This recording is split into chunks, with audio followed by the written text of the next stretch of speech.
Today we are going to discuss about the emergence of some regional kingdoms in South India after the decline of the Satavahana dynasty. Most of these regional kingdoms which have emerged in South India have been a kind of feudatories to Satavahanas.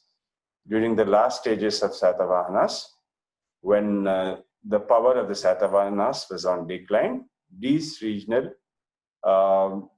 administrative conveniences classes which were ruling over the distant regions of Satavahana Empire developed regional political ambitions and established regional independent kingdoms. So today we'll be basically trying to understand the history of Ikshvakus and Vishnukundins. Okay, so we begin with some slides and then in the end I'll give you a logical conclusion. So the title for today is Ikshvakus and Vishnukundins. So when we are trying to understand the history of the Vishnukundins, we can take certain inscriptions which were obtained from Nagarjunakonda, which were obtained from Jaggayapeta, which was obtained from Amravati and Bhattiprodu. These are some of the areas from where we have been able to get some inscriptions belonging to this period, which were excavated some time back and which give us an idea of the political history and socio-economic and cultural history of both the Vishnukundins and the Ikshvakus. So here we will just try to understand. See, Ikshvakus ruled for a period of 100 years and Vishnukundins also ruled for a period which was extending beyond 100 years. So both of them put together had dominated this particular region for more than 250 years collectively. The Godavari, Krishna and Kaveri basin is an important region in South India, which has fertile soil, and from the times of Satavahanas or even earlier to that, this region was the primary area of interest for all the dynasties which had developed, whether regionally or from the national perspective. So the history of Ikshvakus and the Vishnukundins is centered on the basins lying between the Godavari, Kaveri and Krishna regions. Among the Ikshvakus, we have 4 important rulers. We will try to have an idea about them. And most of them were Saivite rulers, but they also tolerated Buddhism. And the kingdom was divided into provinces known as Hasas and Pathas. And the royal symbol for the Ikshvakus was lion. Similarly, you have the Vishnukundins also. The Vishnukundins ruled between 380 to 100 years, around about 480, 495. That's an approximate date, not exact date. Some of the inscriptions, the variation in the date is basically because of the contradicting information that we get from different inscriptions. So in the first inscription that we are going to take, in the first slide that we are going to take, I will just try to give you some kind of an idea, or I have put them in the form of bullet points, and this will be convenient for your better understanding of history of Vishnu. This is a map showing dated to 2nd century CE. And here you can see the Andhra Desha, or the Andhra, the part Andhra. So this was the region where you have the domination or the regional independent coming up. Satavahanas ruled in this region, Ikshvakus ruled in this region, and Vishnukundins also ruled in this particular. Dominating this region is the political history of the Ikshvakus and the Vishnukundins. So the next slide that I'm going to show you is the areas where the inscriptions of Ikshvakus were found, and these are the regions which are basically in the present day Andhra, but the Ikshvakus also had control over entire Western Deccan and parts of Maharashtra also. And so these are the regions where you can find some of the inscriptions of the Ikshvakus. The next slide that I'm trying to give you is certain kind of information about the Ikshvaku dynasty. And I have put them in the form of bullet points for you to easily understand and get a proper historical perception of the Ikshvaku dynasty. The Ikshvaku dynasty ruled in the eastern Krishna Valley of India from their capital at Vijaypuri. And this Vijaypuri is near modern Nagarjunakonda. And this is the capital which is sandwiched between the two districts of Nalgonda and Guntur. This was around approximately around 3rd and 4th century BC. The Ikshvakus were also known as the Andhra Ikshvakus or Ikshvakus of Vijaypuri to distinguish them from legendary namesake. As for the Puranas, even Lord Rama is considered to be belonging to the Ikshvaku dynasties. And this is a kind of a mythical understanding of the dynasty, the name of the dynasty, that is Ikshvakus. But we are referring to only that particular dynasty which ruled between the Krishna Valley and the Krishna Godavari Valley and had established their capital at Vijaypuri. Okay, so the Ikshvaku kings were Shaivites and performed Vedic rites. And Buddhism also flourished during this region. There is, with regard to Amravati, there is some kind of a controversy that it was earlier Shaivite state and then it turned into a Buddhist center of learning. So both, you can see that there was some kind of a religious tolerance, and both Shaivism and Buddhism had flourished during this particular period. Okay, several Ikshvaku queens and princes contributed to the construction of the Buddhist monuments at present-day Nagarjunakonda. If you visit Nagarjunakonda, there is an island, Nagarjunakonda Island, and here you can find some of the monuments preserved from those times. There is also a bowl in which it is said that Buddha is to take request for alms. So all these kind of monuments, which are priceless, are reserved in this Nagarjunakonda museum. So a visit to Nagarjunakonda will help us to have a proper understanding of the history of Ikshvakus. And even now, the area around Nagarjunakonda is known as Vijaypuri North and South, taking the name from the times of Ikshvakus. Okay, so several Ikshvaku queens and princes contributed to the construction of Buddhist monuments at the present-day Nagarjunakonda. As I was telling you, texts such as Ramayana and the Puranas connected to the dynasty of Ikshvaku's descendants claim it to Ayodhya and the capital to Kosala kingdom in North India. So a record of the Vijaypuri king Itwala Chautmula traces his ancestry to the legendary Ikshvakus. This is a claim, but we do not have sufficient archaeological or paleographic evidences to say that we are talking of the same Ikshvakus. Okay, the Ikshvakus of Vijaypuri seem to be known as Sri Parvatya Andhras. And reference to this is found in Matsya Purana.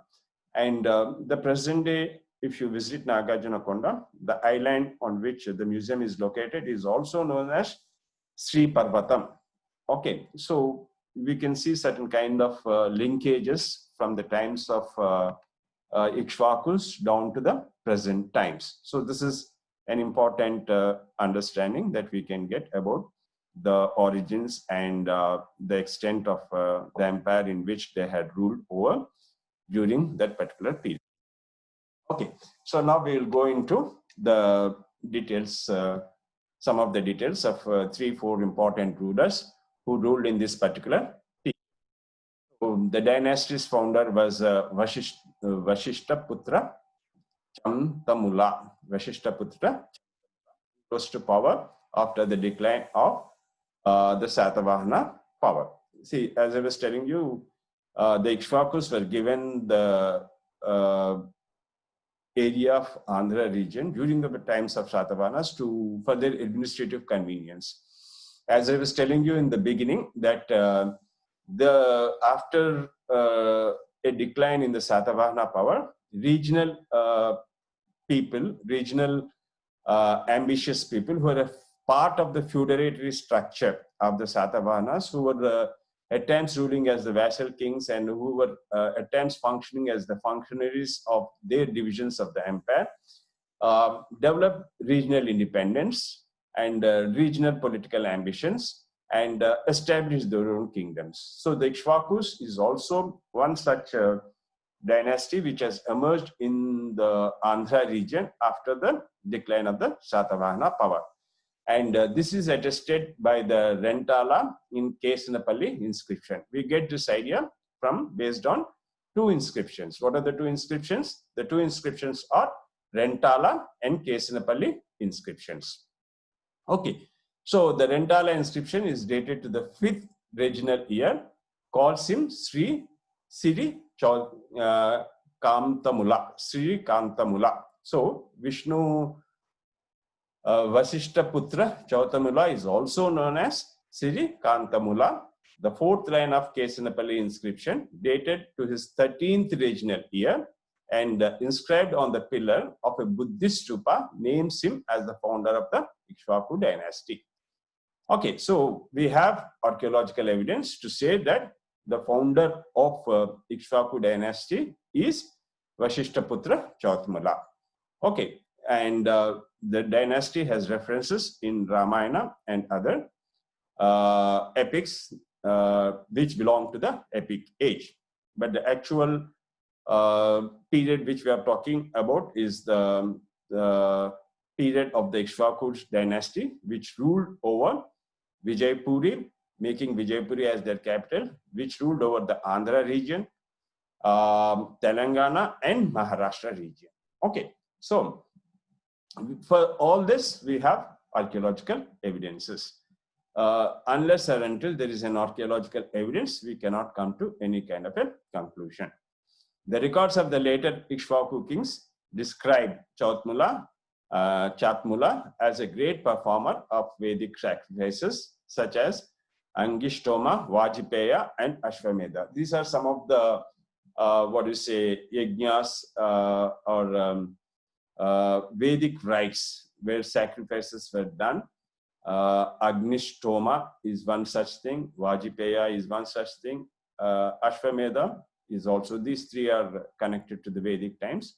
They give you an idea of the kind of political sway that the king had. The performance of these Vedic sacrifices and rituals speak about the political strength of the kings. Okay, so records of later Ikshvaku kings describe Chautmula as a great performer of the Vedic sacrifices such as Agnishtoma, Vajipeya, and Ashwamedha, which means that they were expanding their empire during this particular period. Okay, these descriptions are corroborated by archaeological discoveries, including those of Chamtula's Ashwamedha type coins, a tank used for the Avabhrita ceremony, and Kurma Chiti, a tortoise-shaped sacrifice altar, and the skeleton of a horse. Okay, an inscription of the later Ikshvaku kings, Ihovula Chamtula, states that Vashishtaputra Chamtula won many battles with his valor. So, as I was telling you, most of these Vedic sacrifices, they explain the kind of valor and the kind of a political domination the king, especially the Ashwamedha Yaga. It was performed when the king was able to successfully establish his control over a particular region, and when the king was expanding his empire, he used to perform the Ashwamedha Yaga. So we have sufficient recorded evidences to say that Vashishta Putra Chamtula was a powerful ruler. He founded the Ikshvaku dynasty and had taken advantage when the Satavahana power was on the decline, and had performed many Vedic sacrifices which speak of his political sway. Okay, so this is some information regarding to Vasishtaputra Chamtula. Okay, this is a photo of a soldier who was found at Nagarjunakonda, dated to this rulers, that is Vasishtaputra period. Okay, so you can see the kind of strength and vigor that is there in the kings. Okay, and this is also a Nagarjunakonda pillar inscription, which is dated to Rudra Purushadatta, another ruler of the Ikshvaku dynasty. We have a lot of inscriptions and information available in and around Nagarjunakonda, Jaggayapeta, Amaravati. These are the regions where we still have some inscriptions, and any kind of a research in this area will give us a lot of information about the Ikshvaku dynasty.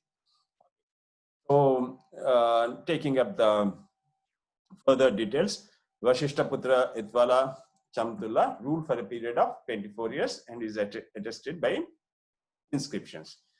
The Ikshvaku kingdom reached its zenith during his reign.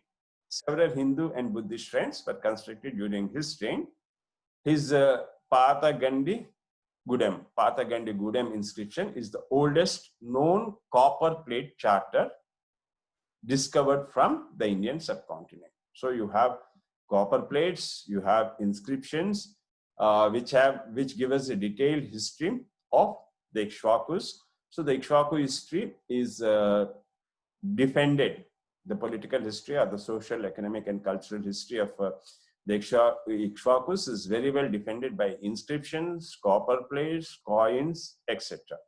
So we have a lot of recorded evidence. So the Ikshvaku kingdom seems to have suffered multiple foreign invasions during this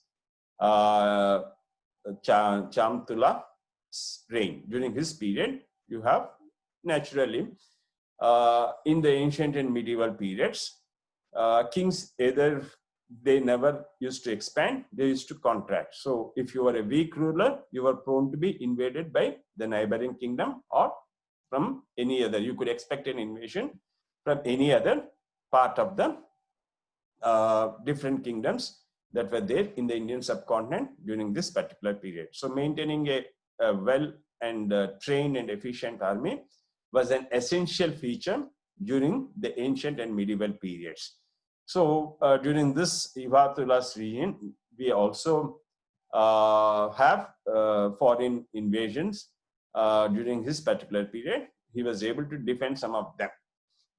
The Sarvadeva temple inscriptions credits Commander Aniki with victories on this field. Aniki was a commander of Ivaula Chamtula during his particular period, and some of the battles that were won are credited to him. The memorial pillar of General Mahasenapati Chamatula is Kulahaka chief, also alludes to battle victories. So these were some of Anki and Kulahaka were some of the generals or the Mahasenapatis or the commanders of Ihwabula Chamtula, one of the founders of the Ikshvaku dynasty, who were victorious in some of the battles.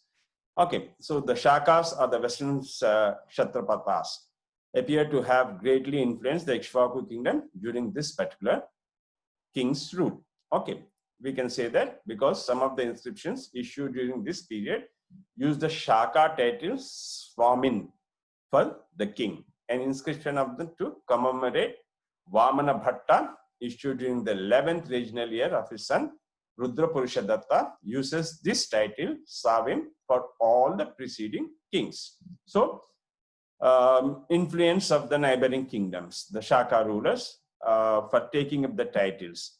Swamin. Swamin is something comes very close to the idea of the modern word Lord.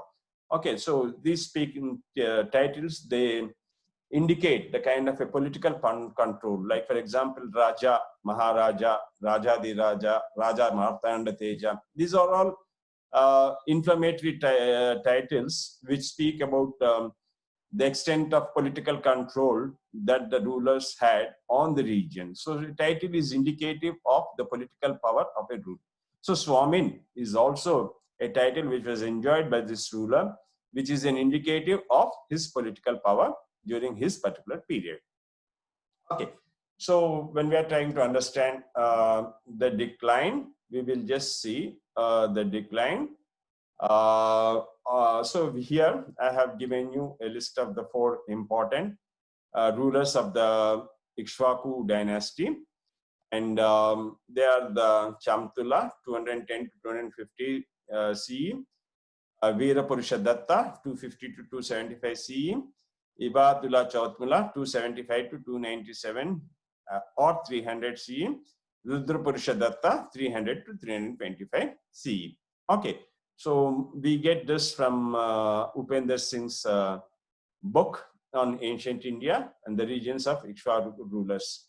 Okay, she has done a lot of research on this particular region and has given a list of all the inscriptions and all references, bibliography, etc., which gives us a very important understanding of the Ikshvaku rulers. So after 4 rulers, we will just try to have an understanding of how the empire has its downfall. See, any kingdom which reaches its zenith during the period of a particular kingdom will automatically have its downfall when there is a weak ruler. When the empire keeps expanding as a result of wars, it is also bound to have its downfall or decline when there is a weak ruler at the helm of affairs. So the Ikshvaku rulers ruled for a period of 100 years successfully, and the Ikshvaku dynasty also has its decline. And information with regard to this, we find it from an inscription dated to the 30th regnal year of the Abhira king. Vashishtaputra Vasusena has been described at the ruined Ashtabha Hujaswamin temple in Nagarjunakonda. Okay, so this is one inscription which speaks of the decline of the Ikshvaku dynasty. Again, this inscription is available at Nagarjunakonda in a Shaivam temple. Okay, so this has led to speculation that the Abhiras who ruled the region around Nasik invaded and occupied the Ikshvaku kingdom. However, this cannot be said with certainty. So, okay, this is, I mean, see, there are different regions, there are different causes for the decline of any kingdom. So, one of the reasons that we can contemplate on is the Shaka invasion. The Shaka invasion of this region, and the Abhiras who were there in Nasik have also contributed for the decline of this Ikshvaku dynasty. So by the 4th century, the Pallavas had gained control of the former Ikshvaku territory.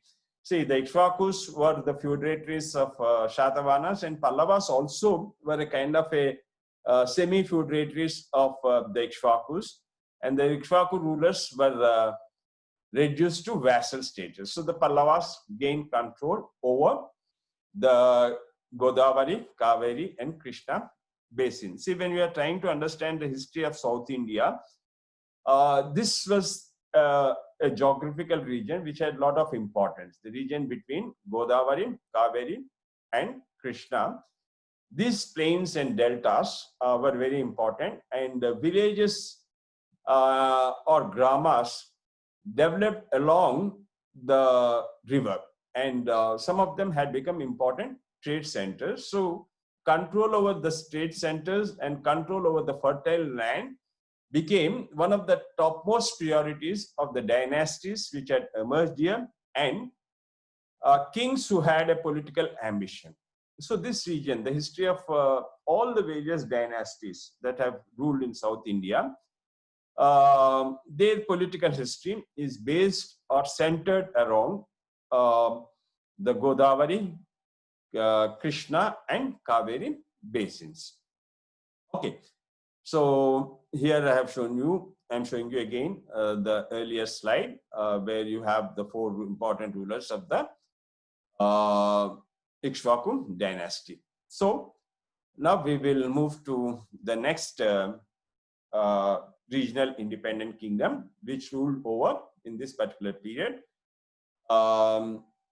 The map depicts, the thick rose map depicts the region which is slightly in brinjal color also, that depicts the exact area where the Vishnu Kundins have been able to establish their independent kingdom. So after the downfall of Satavahanas, you have several regional independent kingdoms coming up, and you can see the contemporary kingdoms also of the Vishnu Kundins who were there in northern India and central India during this particular period, and some regional independent kingdoms in South India also. Each color represents an independent kingdom, whether it is in north or in the south. Now going into the details of the Vishnu Kundins. The Vishnu Kundin Empire was one of the middle kingdoms of India, controlling the Deccan, Orissa, and parts of South India during the 5th and 6th centuries, and they craved out a land from the Vakataka Empire. Okay, so this is the region. Okay, so they were feudatories of the Vakataka Empire, and they, after the decline of the Ikshvakus and the destruction of the Satavahana dynasty, they developed around 5th and 6th century. They developed ambition to control over this region, and they made a kingdom. Craving out is making out a kingdom from the Vakataka Empire. Okay, so it played an important role in the history of the Deccan. Here, when we are referring to the Deccan, we are referring to mainly the regions of the Telangana, the present Telangana state. And that is the reason the history of Vishnu Kundins or Satavahanas or Ikshvakus is connected to the history of Telangana. This was the primary area from which most of these dynasties were trying to function, and the 2 important rivers, that is Godavari and Krishna, flow through this region. Okay, so the founder of the Vishnu Kundin dynasty was Vikramendra I. The original capital, Vinukonda, in the Krishna district, seems to have derived its name from the dynastic name. So there is a place called Vinukonda, and this Vinukonda has got its name based on the founder of this dynasty, Vishnu Kundin dynasty, that is Vishnu Kundin. We don't have any kind of archaeological evidences or any kind of literary sources which give us this idea, but it's a kind of an assumption that the region Vinukonda must have, because that was the region, they were ruling from that particular region, that this region must have got the title or got that name from the Vishnu Kundin dynasty. So Vikramendra's son and successor was Govindavarman I, and he took the title Maharaja. Just see, I was telling you now, Raja, Maharaja, Rajadiraja, all this indicate the kind of a political power, which means that Govindavarman I was more powerful than his father, that is Vikramendra. So the title that these rulers enjoyed during this particular period indicate the political. So now I'll just give you an idea of some of the early important rulers of the Vishnu Kundins. So Indravarma was the founder, and he built the Indrapura or the Indrapura Nagaram. Okay, and the next ruler was Madhavavarma, and he enjoyed a title Avisishta Vividjava. Some kind of probably Sanskrit origin words. So they're actually tongue twisters.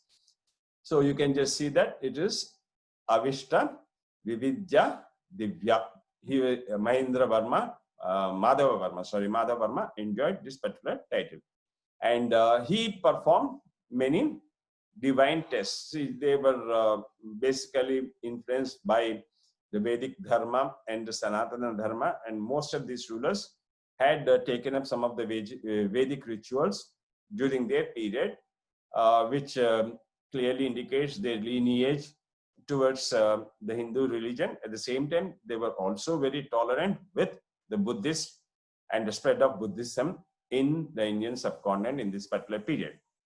Okay, so the next important king is the Govindavarman, and he issued the Tummelagudem inscription. So Tummelagudem is a place, and we have inscription which speaks about the times of Govindavarman, and it gives us information about Govindavarman I. And according to this information, we are able to come to an understanding that Govindavarman's wife, Parma Bhattaraka Mahadevi, built the Govindaraja Vihara at Indrapuram or Indrapala Nagaram. Govindavarman then donated Penapaka village, Tummelagudem, near, and the names changed to Indrapala Nagaram. So it just indicates, that inscription indicates the kind of importance that they had given to building up something like Govindaraja Vihara and donating villages near Tummelagudem, etc. So this speaks of some kind of a social and economic history and political history of this particular region. So this inscription, okay, which one? The Tummelagudem inscription becomes an important source of understanding the history of Govindavarma I. So the next important ruler is Madhavavarma II. He was the greatest ruler in this dynasty, and he changed his capital from Amarapuram to Dendaluru. Okay, so he changed his capital, and he performed 11 Ashvamedas, 1 Hiranyagarbha, and 1,000 other rituals. You can just see Ashvamedha is a very important Vedic ritual. Lord Rama also had performed Ashvamedha Yajna, and this indicates the political strength of Madhavavarma, and that is the reason we can consider him as one of the greatest rulers of the Vishnu Kundins. And you have him performing the Hiranyagarbha, another Vedic ritual, and other thousands of other rituals. Probably this slight exaggeration, but some of the rituals we have some kind of an archaeological evidences. Okay, so in the Andhra, highest number of yajnas were performed by Madhavavarma II.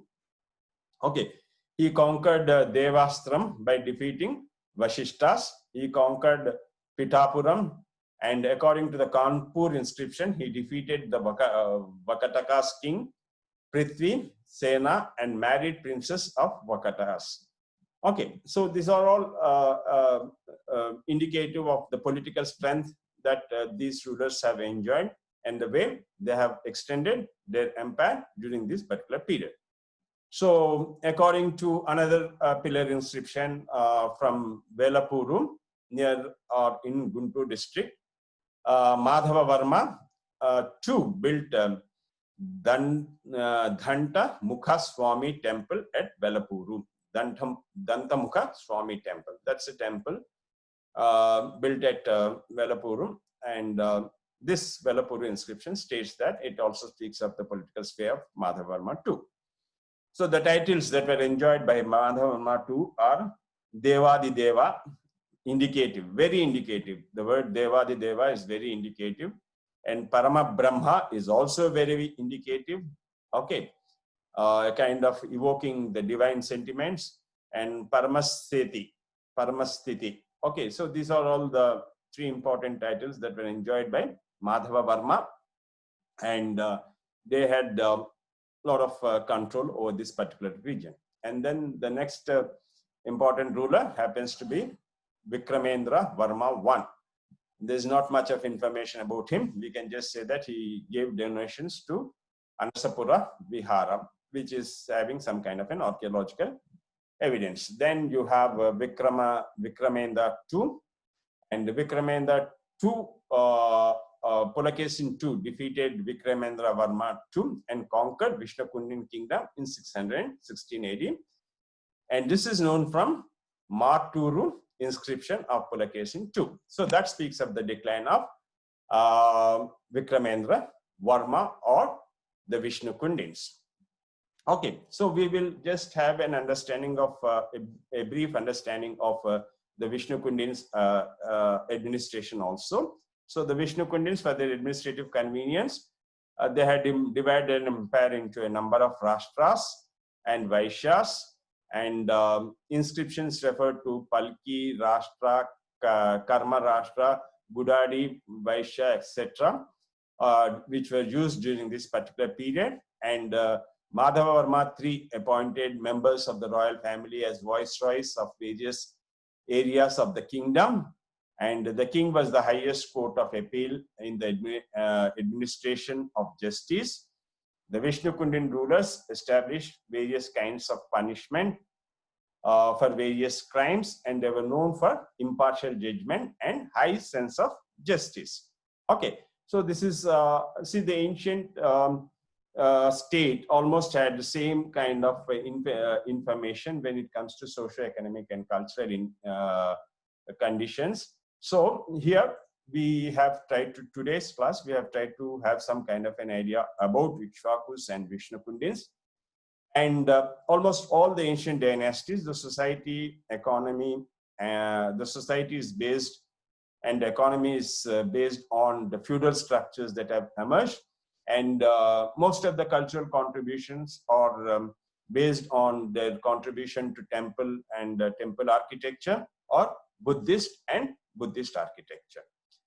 So we will, in our next class, we will try to take up another regional independent kingdoms and try to understand the region, the history of the region, that is Telangana. Thank you.